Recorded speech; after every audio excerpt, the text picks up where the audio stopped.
The Big Ten, coming off of their third straight national championship, looks to return to be back on the throne. Is the torch passed for the next few years and belonging to the Big Ten for the next couple seasons with the college football years to come? What does the Big Ten look like in 2026? We'll discuss that and a lot more here on another great episode here at the Southern Sports Scene. Hello, everyone. I'm Lucas Hill with you as always. Make sure you all do us a favor. Y'all hit the like, share, and subscribe down below. Turn on the bell notifications so that you are notified every time we go live. Post a new video or post a new short here on the Southern Sports Scene. Every live show, video and short, brought to you by our good friends at Frost Buddy. Going over to frostbuddy.com. Use that promo code SSS15 to get 15% off your first purchase. Also, thank you to our friends at Chike Nutrition. 20 grams of protein, 1 gram of fat, 1 gram of sugar, and every scoop of powdered iced coffee to get yourself a healthy and hearty start to the day every day. We also want to thank our friends at Buzzer for partnering with us. We're going to be producing live shows, and all of our content will be streamed on there exclusively, as well as our friends at YouTube and X, of course. But going over to the Buzzer app, see if you can become a verified creator today. Sam Recker, College Football with Sam, Big Ten analyst and insider, joining us today. Sam, good to see you, my friend. How are you today? I'm doing pretty good. I'm excited to come on here. We have never been acquainted before this episode, so I'm excited to see what's up. You know what's funny is the first time I was introduced to you was, I think, several months ago. I had a buddy named Jackson that I think hosted you on your show, and then so I started navigating out to your stuff, and I was very, very impressed with what you have. Very good knowledge of the Big Ten, so a lot of stuff that we got to talk about today. So you put out your post-spring predictions a couple days ago, but before we kind of get into that, I just kind of want to talk about where the Big Ten is headed at this point in time. They have all the momentum in the world when it comes to college football. I think Tony Petitti, with what he has done, has kind of pulled the wool over Greg Sankey's head at this point in time. He's pretty much hook, line, and sinkered him into where we could be heading in the next few years with expansion. We could be heading in a lot of different directions with where the Big Ten is headed, and really to take control of college football, kind of what the SEC did for the majority of the 2000s and 2010s. You know, what do you think how do you evaluate his job as Big Ten commissioner? Where do you see the direction that the Big Ten could be headed in the next few years? I mean, I don't like everything he's done, but that's partially because there's just so many things to agree or disagree on. I think if you're judging him by where the Big Ten Conference is headed or where they are in the college football hierarchy, you have to say that he's at least done a passable job at the very worst and a great job at the best, because the Big Ten right now cares more about college football collectively, from your, depths of the chili pot in a Purdue, for example, to a, new addition in Washington, all the way up to Ohio State. The conference collectively cares more than they did beforehand about football. And with the transfer portal, with NIL, the Big Ten has a greater opportunity to accrue talent now than ever before. Same with the additions of the Pac-12 schools, because that gives you a pipeline in California.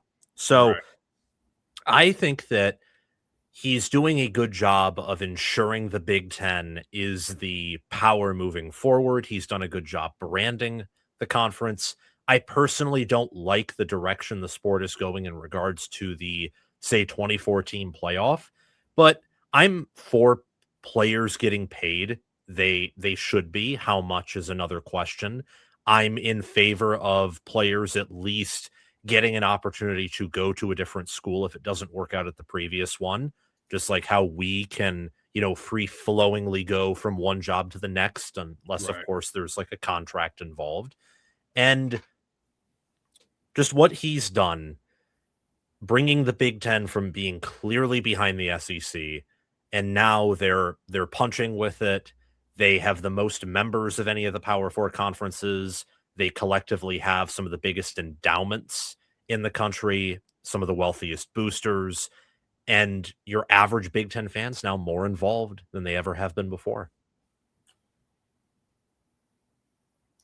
So when you look overall at the conference, just dating back to expansion, and I know that there's been a lot of people around all of college football. It feels like that the 91% is kind of being ignored when it comes to expansion. And you and many other Big Ten analysts are very selected view. It's hard for me to come across Big Ten analysts that don't want expansion. And I got into a disagreement with somebody the other day on this show about expansion. They're talking about, okay, expansion will bring in more revenue for players. I'm not worried about that. I'm not worried about what it's going to do for the school. What I do think is that we're rewarding mediocrity at its best. So that's why I want to bring it to your Big Ten predictions. You have 7 teams total winning 9 games and above. If we're looking at this as a whole, and if we look at it from a college football playoff perspective, depending on what the rest of college football is, do you see those bottom 3 teams that you have with USC, Washington, and Iowa? If we have expanded playoff right now, do they get in and could they have a possibility if we looked ahead to the end of the season getting past round 1? Oh man, that's a good question. That is a good question. So out of all the teams that have 9 wins, because I think we can all say Ohio State, Indiana, and Oregon can advance past round 1 in a hypothetical 2014 playoff. They'd probably get a bye with those records. I right now would say confidently in a 2014 field, depending on who the matchups are, yeah, USC and Michigan could advance past round 1. They have the talent, they have the coaching, they have some X factor players. Iowa, I think, is where it begins to get tricky. It probably at this point, I have slowly been lower and lower on them as the preseason's gone on. I'd probably say no. But with a field that large, it ultimately does depend on the matchup. I believe there'll be a top 25 power-rated team. And in an expanded field, a top 25 power-rated team can probably pull off at least 1 win. As for Washington, they return enough on defense. They have DeMond Williams back. It's year 3 of what looks to be a successful rebuild under Jed Fisch. I would say yes, Washington, as I have them power rated top 15, at least top 20, they could certainly advance past round 1. And for the SEC, I think many SEC teams could too, that are in the upper half and certainly the upper quarter of the conference. What makes you so intrigued about Iowa? What made you kind of iffy on them as this preseason's going along? I think defensively as a whole, I think they're still going to be top 5 in the conference. Phil Parker's been one of the best defensive coordinators over the last 10 years. I think offensively, you're starting to find pieces. You have guys that you can throw the football to. I think offensive line-wise, I think you should be fine. I know you lost, 2 or 3 starters that were selected in the top 100 of this past year's draft. I think really the biggest question mark, though, is what your quarterback situation is going to look like and what your secondary is going to be. I would say with Iowa, I'm looking at the fact of how much they lost on the defensive line and safety and linebacker. And the middle of the defense is very, very important because that's actually how you typically beat Iowa's defense. Is you're not going to have a fun time throwing it all over them, but if you can consistently run the football, you will be able to move them enough where you will score more points than their offense can traditionally. Right. The offensive line I love. The corners with Zach Lutmer and Deshaun Lee I love. And I believe Jalen Watson will be in the mix as they play a 3-corner nickel system. And my question, honestly, is the defensive line for them. And then, of course, there's quarterback, because Gronowski was really good at the end of the season, I would say, for being in Iowa's system. They should upgrade at running back with LJ Phillips coming in the portal from the FCS, and they return Moulton. It's not really that I don't like them. I think that I rated them too highly to start the preseason. So now I'm correcting a bit. I still believe they'll win 8 or 9 games, and there's a chance they beat one of Michigan, Ohio State, or Washington in that 3-game stretch. And at 10-2, with one of those wins, they'd probably be in even a 12-team playoff. Sam, who's a sleeper team that you have right now in the Big Ten that we're not really talking about enough? And I think I know your answer at this point. Define talking about enough is just is that it? They're not being talked about at all, or is it people aren't talking about them at the correct level? I don't think that we're talking about them enough about how talented they could be and how much that they could disrupt college football. I would be looking at USC right now is probably what I would be thinking about. I know some people are talking about them in the sense of pressure. I don't think people are talking about them enough from a stance of how good they could be. If Patterson's system in year one can be implemented at a competent level, a system that relies on quarters coverage, it's a system that can help compensate for smaller defensive backfields, which they do have. Right. And with the talent they have up on the defensive line, where they are appropriately sized and they're not quite as deep as you'd want to be a national champion there, but they're getting there. If they continue to recruit at this level, they will arrive. They just need a little bit of push in the developmental department. And with the talent they have, they could be a national title contender this year. Would I pick them to be this year? I would need to see a little bit more, but they could be a lot like Miami last year, where they lose a few games in the regular season and things start to click together in November.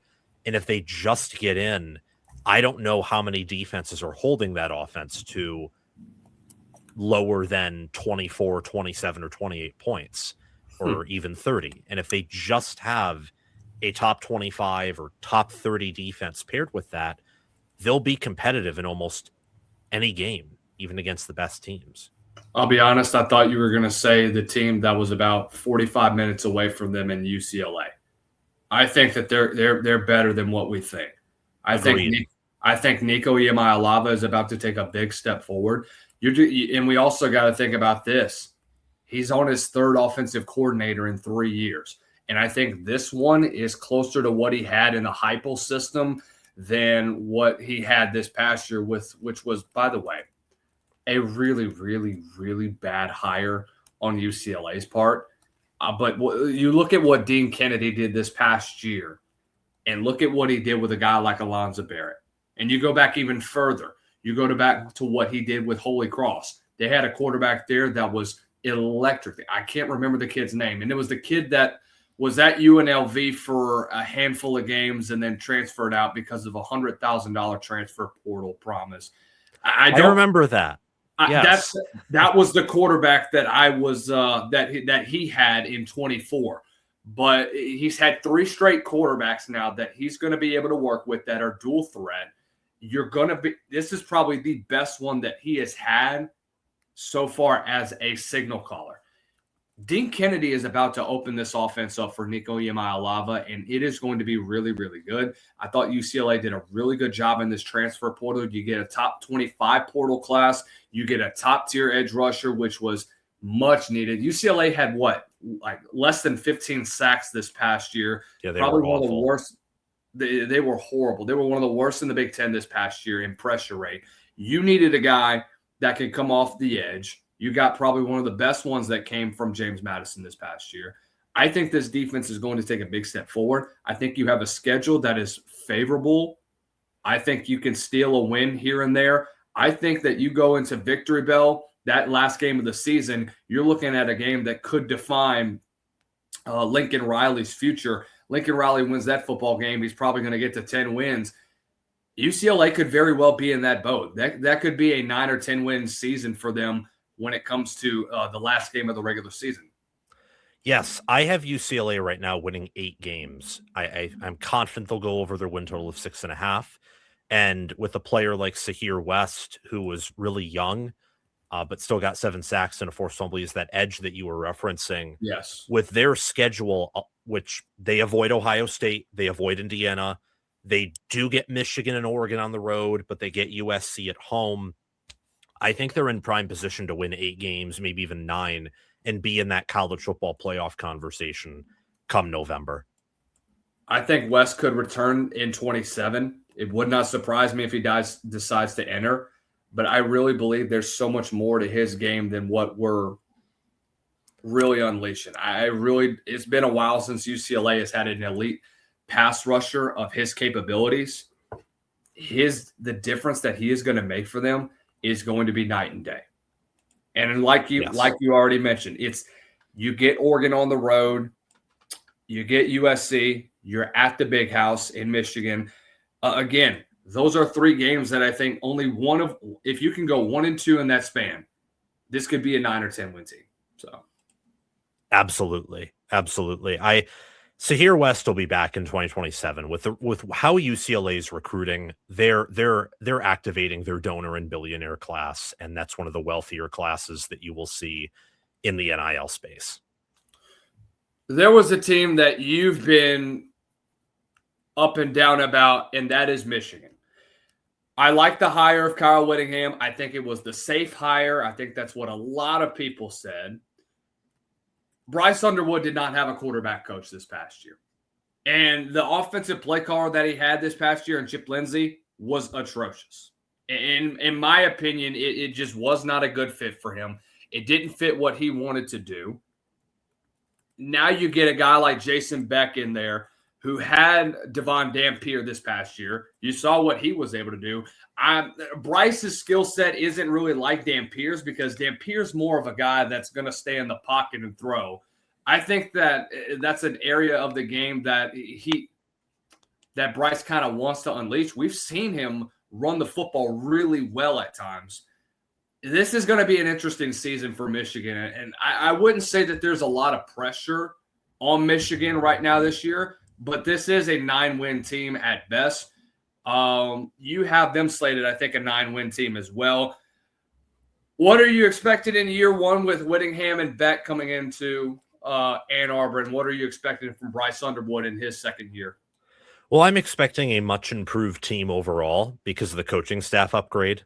It's undeniable how much that staff is upgraded. I don't think that you can quantify it. I was not as low on Michigan and Sharon Moore as I should have been these past few seasons, but in 2024, I expected, Michigan won it all. They had decent infrastructure, recruiting. I thought that they would take a step back, but still, continue that level of greatness, and they did not. Last year, I was much closer to their projection and, what they actually were. I just couldn't quantify how bad of a coach Sharon Moore was. It was unthinkable of how not just bad of a coach he was and the stupid decisions, not just on the field, but in his personal life too. I mean, those things are unthinkable. And sometimes as scummy as the world of college football can be, that level of incompetence and what he did off the field was pretty breathtakingly bad. So now you bring in Kyle Whittingham, a veteran coach. He takes BYU's defensive coordinator who helped BYU to field back-to-back top 15 defenses. He took Jason Beck, who helped Utah field the top 10 offense this year in efficiency and FEI. And Dampier, his strength at New Mexico and his strength at Utah was really running the football, both on designed runs and scrambles. And he's a good passer, good college passer. He does not have an NFL arm.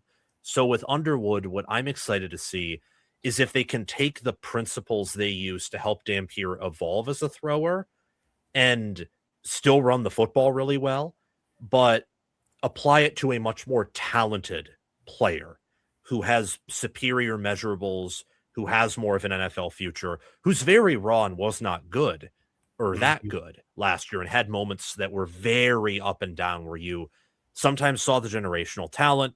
Other times he looked like a disheveled mess.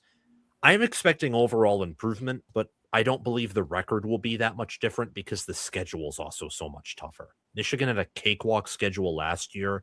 This year, it could be the toughest in college football. That Oklahoma game is about to prove a lot to me. It's Yes. just going to prove whether or not this offense has really improved, in my opinion. Yes, that is a game that will very much define the season, because if they can't beat Oklahoma at home, Oregon, Indiana, and Ohio State will plaster them. Plaster. It'll be bad. Yeah. What are you expecting from a team like Minnesota? You return an amazing quarterback that I think is going to be really special this year. I don't think that there's a lot of people that's going to be talking about him throughout the season. I think what Greg Harbaugh's done, who's now finally the full-time offensive coordinator, I think it was a massive get. You can obviously help me with the name. I've heard the kid's name before. I'm trying to remember at this point in time, but big arm Drake Lindsay is going to be a very special talent, man. I think that this Big Ten quarterback class is better than what we think, and I think that that's going to be a big point of emphasis this year. Just seeing how much talent from the quarterback position is going to come from the Big Ten. I came out with my rankings back in, I think, February. That was difficult, man, because there was just so much talent across the board. And if you put them in any other conference, they're probably a top 5, maybe even borderline top 3 quarterback. Yeah. With Minnesota, what I'm expecting with them is honestly sort of same old, and maybe that's not wise with how much they're returning. I want to look into them, same with every other Big Ten team and every other national team in July. So I complete my winter round of research. I do it again in the post-spring. Then after a few weeks, I go back into the summer and, just checking things because I like to be as accurate as possible. With Minnesota, I'm curious to see how much of some of their success on defense last year was real and how much of it was, look, they got destroyed by Oregon, Ohio State, and Iowa, the 3 best teams they played, but then got a lot of other fairly mediocre teams who they were able to beat in close games or they were able to bog down and pull away from. Mm-hmm. And the schedule on paper, because there is no Oregon, there is no Ohio State. They do play Indiana, though. In theory, they're facing not as many top-end teams, but they're facing more teams in the middle upper quadrants that very well could beat them as soundly if last year they were a team that took advantage of close games. I mean, at Washington's going to be tough. Michigan at home will be tough. Iowa has routinely owned Fleck every year. At Indiana, at Penn State, even at Wisconsin, if Wisconsin doesn't quit by the end of the season, that could be tough. And there are games against Northwestern or UCLA at home, Mississippi State in week 2. I mean, with how they played last year, they really only have 2 guaranteed wins.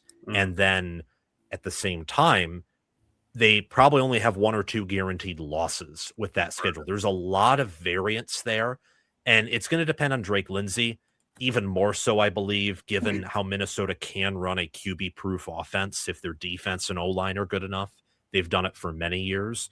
It depends on the offensive line and the defensive line. There's a D-line that got a lot of sacks last year, but close to half of them came against Michigan State and Nebraska, who were horrific at the O-line position. So they're a fascinating team to me. I don't really know what to think about them.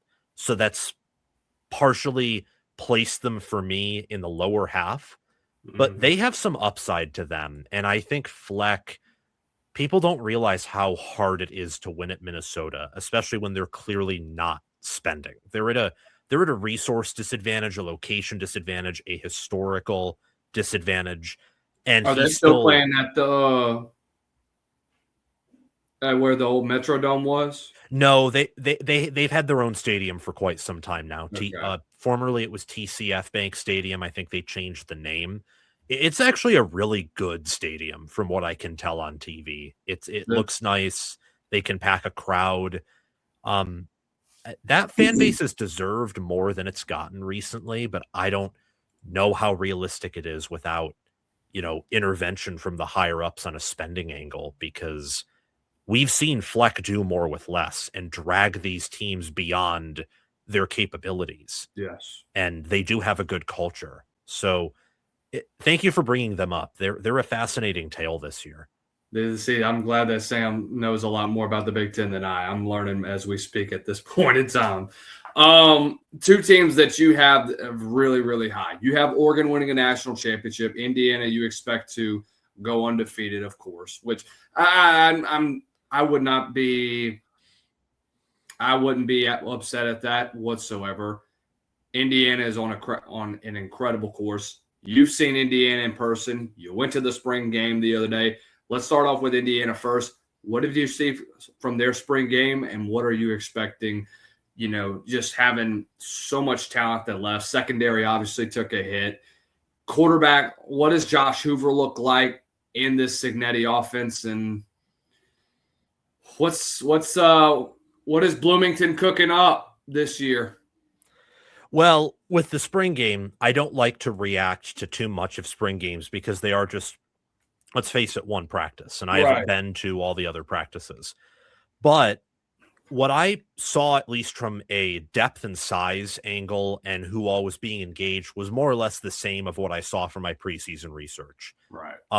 Mendoza did not look very good in his spring there, but he came along, and at the end of the year, with how good the defense was, it was easy to see why he didn't look very good. I do not believe Hoover will be Mendoza. I was firm preseason last year that Mendoza would be much better than Rourke, and he would definitely be a top 10 quarterback. Right. I think I had him in my top 5, but certainly firm on the idea that he would be one of the best quarterbacks in the sport. This year, I think Hoover will be one of the best, but he won't have that same upside. He just doesn't have the same length, in my opinion, the same decision-making that Mendoza did. He doesn't have the same mobility as him either. I would agree with that too. Mendoza, there's a reason he got picked in round 1. Even some elite college QBs can never be in that conversation, because the NFL just cares so much about measurables, so much about IQ, so much about all these different things, and you can really only afford to be poor at one of those and still be taken that high. Right. Hoover has enough weaknesses where I do expect a huge improvement. And look, Cignetti's track record with quarterbacks is amazing. So if all of a sudden he has the number 1 QBR in the sport, I wouldn't be shocked at all. What I think will have to do is, because Mendoza was so amazing for them, and because of what they're replacing at tight end, they are going to have to bank on wide receiver mostly reloading and the O-line and defense improving to stave off regression at other spots. Like tight end, when you lose Nowakowski and his backup also is out of eligibility, there's just so much loss there that they're probably not going to improve. But with that staff and how they've improved the offensive and defensive lines from their first year, and how their defense last season was top 3 unanimously in metrics, you would trust them with how much they return up front on both sides of the ball to improve there. I'm looking at Indiana as a team that will improve in the trenches, improve overall on defense, though I believe that D'Angelo Pons at corner, the way he played was a bit irreplaceable, so they're going to have to treat corner differently, even if there is as much talent there.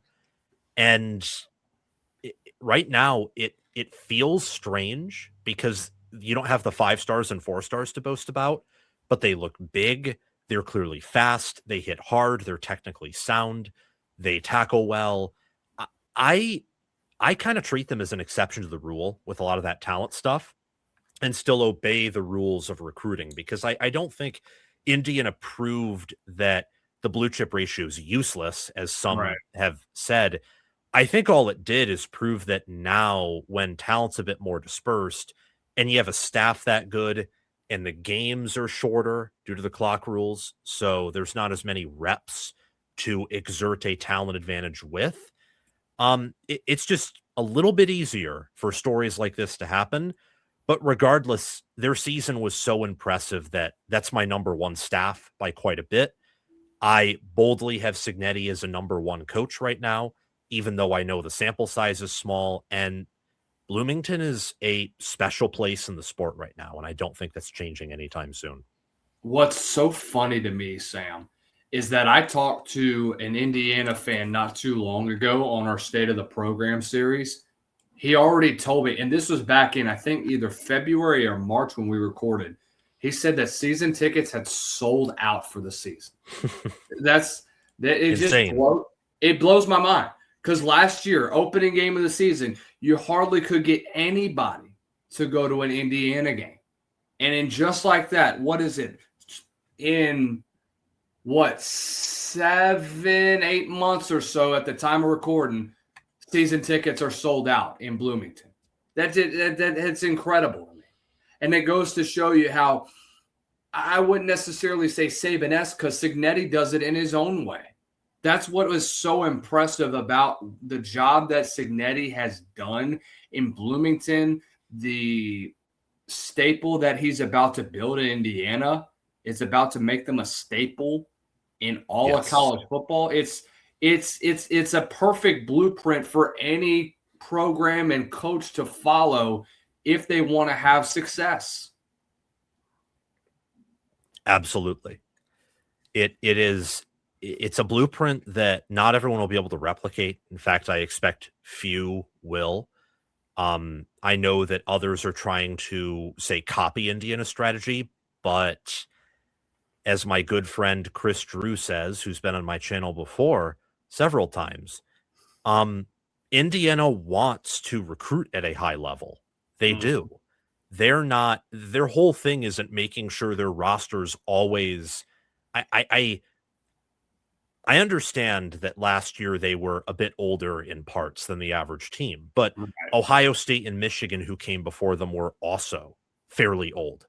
Those teams basically brought everyone back from the prior season, and you saw the massive improvements they made, and that helped propel them to a title instead of the year prior where they fell short in the semifinals or they just missed the playoffs. With Indiana, I just think that staff's unique in a way. Their assistants, their head coach. I love Coach Haynes. Yes. I love Bryant Haynes. I love learning from him. I messaged him not too long ago, and he just gave so much amazing insight onto how he game plans for a week and just how he's able to analyze an offense. And so it's just it's pretty cool, honestly, to kind of see that in person as well. Yes. So you have Oregon, and this will be the last one we talk about. You have Oregon as your national champion, correct? Yes, I do. You're talking about a program that lost Tosh Lupoy and Will Stein, who's at California and Kentucky, respectively. You have a guy in Dante Moore that I think is going to have improvements. My only real critique of him is that in big-time situations, he just did not show up. There were games where he struggled tremendously with pressure. I think he got baited a lot. I think there were times where he just showed that this was his first full year as a starter. I think that this is going to be a year where he still has some of those growing pains, but I do expect for those to wear down as the season goes on. I know a lot of people had him going as a top 10 pick this past year. I said, hell no. I said, you need to return to school for one more season. I thought that James Madison game was a great example, and I thought that Texas Tech game was two amazing examples of why the kid needed to return to school. He made the perfect choice to return to Oregon. What impresses you about this Oregon team? Why do you have them going all the way for a national championship? I don't think anyone will be able to block them. That's what Really? impresses me about them. So what I mean by that is they have Mateo Uyunglele and Tatum Tuioti back. They're big. They combined for, I think, about 15 sacks last year. They bring back Amari Washington, who was going to be a first-round pick at defensive Yes. tackle, and Bear Alexander was probably going to be like a day 3 guy. With another year for all of those players together, and you have highly touted recruits such as Aiden Breland, Nasir Wyatt, Elijah Rushing, incoming transfer tackle DeAndre Robinson backing them up. You have the deepest and best defensive line in college football. There are a few teams that, because college football is a sport where the unexpected can happen, there are teams who could compete with them for having the number 1 college defensive line. When you look at NFL talent, it's just not close what they have on the D line compared to others. And with O line play across the board becoming weaker due to fewer cohesion, due to talent being spread out, so you no longer get the insanely talented O lines that like Alabama would roll out every year back when Saban was there. I look at even your top O lines such as Notre Dame and what they're bringing back and how they're younger on the O line than Oregon is at D line, or Ohio State's O line last year, which struggled, or Indiana's struggled, was good in run blocking, but struggled in pass blocking, and they have a change at QB. So who's going to block that D line? And if Moore improves and the receivers can just be healthy and they bring back so much there, who's going to cover them all day? Does an opposing defense have enough elite defensive backs to cover those receivers and tight ends all day long? And I, at this point, think the answer to that's no. And they lose both their coordinators. This is the final point. But Lupoi was the architect of a defense that gave up 41 points to Ohio State in the rematch, and that gave up 56. Well, a lot of that came off turnovers. It's more like 49 or 42, but still gave up a lot of points to Indiana. So I don't believe that some of their coordinator losses are as big as people are making them out to be, because it's not as if it's not Ohio State losing Jim Knowles, or if they hypothetically lost Matt Patricia, who are among the top end DCs of the sport given achievements. It's not Michigan losing Mike McDonald or Jesse Minter, or what would happen if Indiana lost Brian Haynes. You're talking about, I think, a system where Chris Hampton could perhaps even be an upgrade schematically or in the play calling department. I have a little bit more questions about the OC hire, but we'll see how that goes. This team is just deeper and more talented, in my opinion, than all other teams in the sport. And out of the next 3 coaches, Marcus Freeman, Dan Lanning, Steve Sarkisian, that people talk about as being the next man up to win it all, I trust Lanning the most out of those 3. Interesting. I'm very interested to see what Oregon looks like this year. I really am. I think, to your point about offensive line, I think that coaching at the offensive line level has decreased significantly. I think part of that has to do with the way that it's taught now, the way that offenses are nowadays. It's so much more difficult, to block things like a twist or, just different stunts that defenses are coming up with nowadays, because there's just so many different moving parts.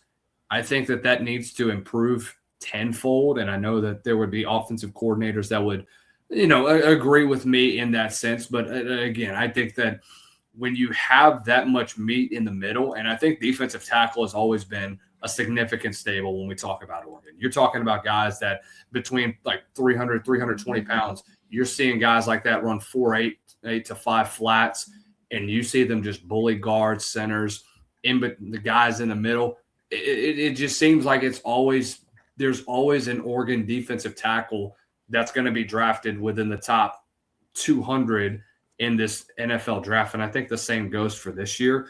I don't know, man. I don't know if Dan Lanning is going to be able to get over that hump, man. I'm really curious to see what happens when you get to the postseason. I know Oregon has obviously had their struggles during that time frame. That Ohio State game is going to be really interesting. I would not be surprised if that's a 1-2 game by the time we get to November 7th.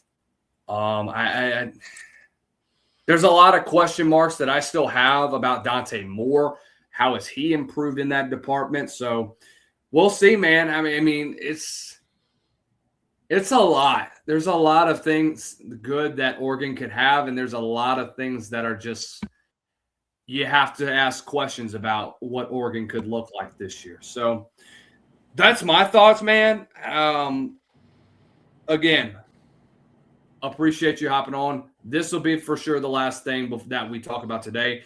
When you look at the future of the Big Ten, and I know I kind of addressed this early on this year, what are you expecting from the conference from here on out with the evolution of where NIL is headed, with how players are getting paid? And, what's the difference between how they handle NIL with player development, et cetera, and when you compare it to the SEC?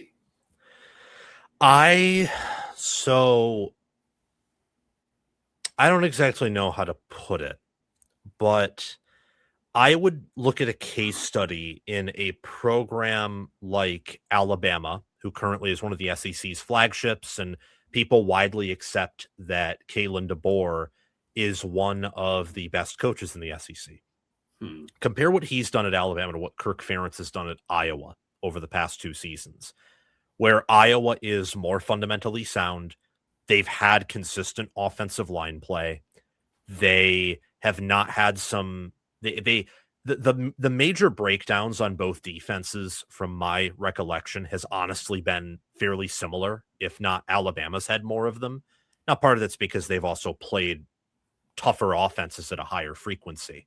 But when you factor that in with the talent gap between those two programs, the scheduling gap in favor of Alabama does not equal the talent gap that is in favor of Alabama as well, and yet they're not utilizing their talent as well as Iowa. I think that the Big Ten having more NIL, but at least over the past few seasons, seemingly utilizing their talent at a higher level than the SEC, that compounds, and that's what culminates in Indiana making Alabama look as if they were a Maryland or a Michigan State in the Rose Bowl. Like it's not just one thing or two things, it's multiple things stacking on top of each other. And how I would look at the future of the Big Ten Conference is Indiana, Ohio State, and Oregon are your big 3. There is a chance that some years one of them falls off, or that maybe one of them just in general falls off. We're at an era in college football right now where your top programs have never had lower floors and they've never had ceilings capped this low in the 21st century, because you can't hold on to talent at the level that you could pre-2021. But regardless, as long as those coaches stay in their place, those are your top contenders. The reemergence of USC and Michigan is going to be something to follow in these next few seasons, because I think the odds of one of them reemerging are very high. They're spending at a high level. They have good coaching staffs. They are blue bloods. They've gotten their act together. And you also have to consider other teams like Washington or UCLA or Nebraska, who in one way or another are seemingly going all in for the future. Nebraska on the 2027 recruiting class, UCLA is the same thing, and they made a serious coaching hire. And Washington just signed one of their higher recruiting classes in recent memory, and they have a lot of momentum coming off 9 wins. So I see the Big Ten continuing to level up. I don't know if I'd say for sure they're going to be the best conference moving forward, but under the current rules, it certainly looks that way. Because even if the SEC, say, positionally and developmentally had similar coaching or a little bit better coaching than the Big Ten, you have to remember the Big Ten can spend more. There's a reason why Oregon can go into the South now and recruit at the level they do, and why they've signed higher quality classes than Georgia, despite having a huge disadvantage in terms of geography and not having the same reputation it's because they can spend more. So having that spending edge, having the coaching edge, you never know what can change. But as of right now, the future of the Big Ten looks like they're going to continue to perform at a very high level and continue to excel. Sam Recker, College Football with Sam, joining us on our State of the Conference series. Make sure you check out Sam over at College Football with Sam. He's on the road to, I think, 33,000 subscribers now? Yes. He's been one of the best when it comes to Big Ten content, college football content as a whole as well. Sam, we appreciate your time, man. Thank you so much for hopping on. We hope to talk soon, my man. Thank you.